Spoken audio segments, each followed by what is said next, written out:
Nico Collins.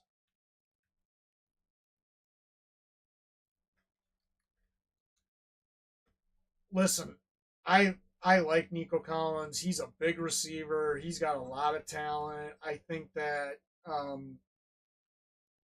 last year he ended up playing 15 games, still managed almost 1,300 yards, and he had what 8 touchdowns. Mm-hmm. Yeah, they brought in Diggs. Yeah, they've got Tank Dell and Noah Brown and those other guys. I still think that he's gonna, I still see Nico Collins having around, 80 to 90 receptions and around 1,300 yards. I think he's gonna have a good season. They just signed him to a big contract, um, this off season as well. I mean, you're not going to sign a guy like that, and if you didn't, want to, get him targets and receptions and stuff. As long as he's out there on the field, I think he's going to have a similar, if not a little bit better year than he did last year. I think he could potentially break the top 10, but I think that all depends on how much he's out on the field. Yeah, this Texans receiving core for me is really hard to judge. I just don't really know where to, I guess, rank them personally. But I don't know. Between him and Diggs, it's just hard for me to judge. But that's just me. Moving on. Not to mention he does have the chemistry with Stroud, which Diggs does not. Yeah, I will give him that at least. I will say he does have that chemistry. But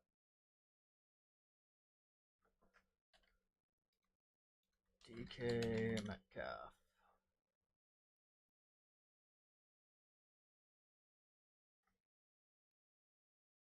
So At our 14. why do you got that No reason. Keep going. up? You know, I like DK Metcalf. He's another receiver that's been pretty consistent this year, or in fantasy football over the last several years. Uh, so he looks jacked this year too. Dude, I've seen he is massive. yeah, I've seen videos of him. I think him and Jackson Smith and Ngwagwe, JSN, and are going to be a really good combination. I definitely think that they've got a really strong, solid two receivers there, and then Tyler Lockett. Yeah, he's getting up there in age, but he still produces. I think DK is gonna, have a similar type year as last year. I definitely think he could have maybe, you know, a little bit more production. I could see him around the 12, 1,300 yard range, 8 to 10 touchdowns. I definitely think he's a wide receiver one. I think he'll be pushing, the top 15, um, maybe top 12. Um, but I think he's gonna have a great year. I think he's having a great year as well. I actually can't believe he's only 26. I thought he was older than 26, but he's had a pretty good 5 years in the league. Like a little bit of a drop off last year, but I think that's just really from a lack of reception, which not is not necessarily his fault. Gino didn't really have the year he did the year before, so um, I think he'll be fine. He will put up more points than he did last year, in my opinion, and he should be a top 15 guy, if not better.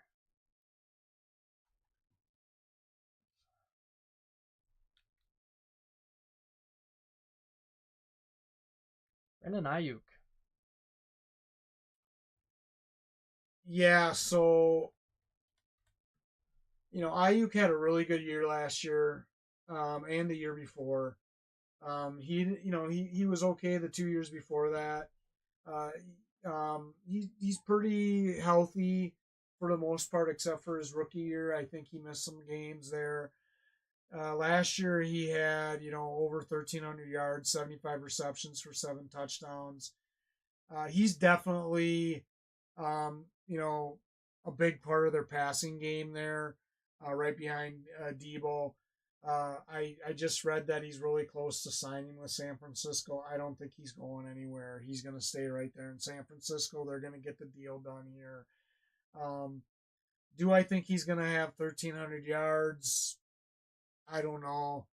I think, he hasn't been out there in training camp because of his contract. He's losing time. That I never like that when these players miss time in training camp, especially if it's not injury related. But I do think he does have chemistry with Brock Purdy. I think I can still see him having, around 65, 70, between 65 and 75 receptions this year. Maybe around that 1,300 yards. I think his numbers might go down just a little bit.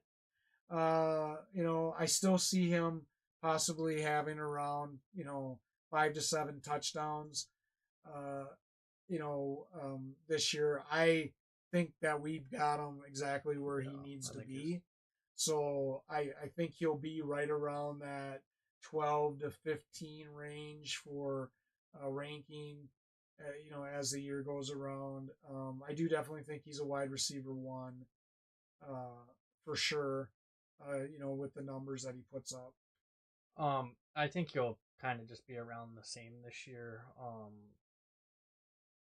It's hard for me to believe he will fall off a little bit. He might, but I think it'll just be slightly. I don't think it's gonna be anything crazy. But with Debo's history of getting hurt, I think that'll just benefit Aiyuk because he'll be getting more targets. And who knows? We could see a possible year where CMC gets hurt and they might have to throw him the ball a little bit more. But you don't want to rely on those intangibles. I do think, however, he should be around the same. Well, and I know that they're really high on that Ricky Parcells, so it'll be interesting where he falls into the, um, again, another rookie wide receiver this year. It'll be interesting to see where he finds his role in that offense. I agree. Going into the season, though, I think we have him ranked pretty well. I think he's in the right spot, roughly. Drake London. Listen, I think Drake London is going to crack the top 10 this year, especially if Cousins stays healthy all year. You guys heard me say this before when we did our running backs. Arthur Smith, I don't know what this guy was thinking last year. I'm amazed that London was still targeted 110 times. He had 69 receptions for just a little over 900 yards. He only had 2 touchdowns. But man, he did that with some really not so good quarterback play last year. Having a guy like Kirk Cousins come in, I just think, I think the arrow is going up on Drake London. I feel he's going to break the top 10. He's definitely going to be over 1,000 yards. I could see him having 1,300 yards this year. I definitely think he's going to be, he's going to have more touchdowns. I think he could have between 5 and 7 touchdowns. I think he'll be around maybe that 80. 80 could possibly be higher than 80 receptions because, to be quite honest with you, anybody that knows Kirk Cousins, the one thing that he is really good at is accuracy.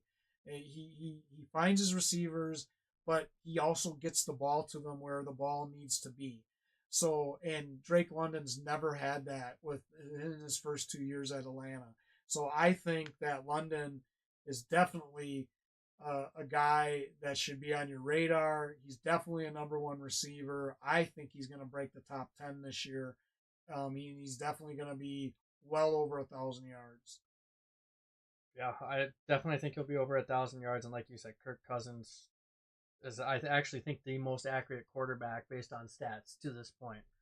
And he knows how to get the ball to his receivers. He's done it year after year, no matter what the team was back in with, I guess we can say Commanders now, even though it was the Redskins back in the day, and then with the Vikings. So I totally could see Drake London kind of filling, kind of that role that Justin Jefferson had, and I see Darnell Mooney kind of filling like a Jordan Addison type role. So I think both those guys will succeed, and I think this is an offense where we could possibly, and I know we were talking about this last year with Cousins and the Vikings offense. I think this is an offense where we could see 3 guys over 1,000 yards.